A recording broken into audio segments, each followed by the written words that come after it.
Hey you guys, good afternoon. Hey, I just wanted to drop by and drop you a little leadership lesson, on the go. With that, the leadership lesson is this. It's all about actively listening. And I'll have to be honest, this is an area where I've struggled, where I've not been very good. And here in the last few weeks, few months or so, I've really tried to change that in my life and really actively listen. Here's a few keys to know whether or not you're truly listening. One is this: if you ask a student their name and 30 seconds later you can't remember it, chances are you weren't really listening, you just heard them.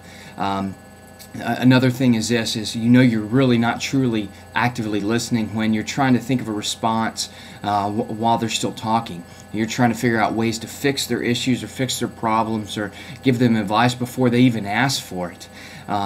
Another thing is this: when you're talking to someone and you're not actively listening, a lot of times your eyes wander around the room, something catches your attention, you're not focused in on that person talking.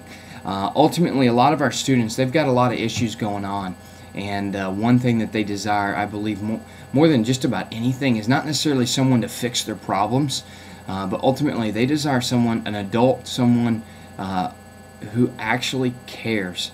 And they desire someone that listens. They probably don't get that from home. Mom and dad are off doing their thing, working 90 to nothing, fighting with each other, and the last thing that they wanted, mom and dad are willing to do, is spend their time truly listening to their kids. So the idea is that as adult leaders, that we take time out of our lives, put away the distractions, put away the things in our own life to ultimately focus in on our students, and my desire is that we actively listen. So here's a couple tips on how to actively listen. First, your eye contact and your body language speaks wonders. So when someone's actively listening, they're making eye contact with you. They don't allow things to get off and distract them. Their body language reacts to the things that they're telling you. If it's a sad story, you can see it on your face. If it's a happy or funny story, your body reacts in a certain way. Your language, even though you may not be saying anything verbally, speaks that you're paying attention.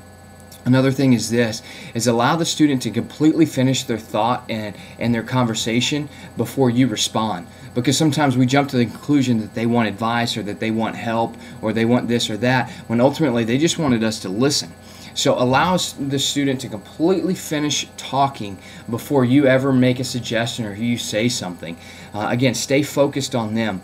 Another thing is this: always keep the conversation on the student. An active listener doesn't change subjects randomly. If they're bored with the conversation, they don't just make something up. They keep the conversation focused in on that student. Also, one of the greatest things you can do to let someone know that you're actively listening is ask specific follow-up questions. Dig a little deeper, especially when a student opens up and shares their heart. Allow them dig in deeper with those questions.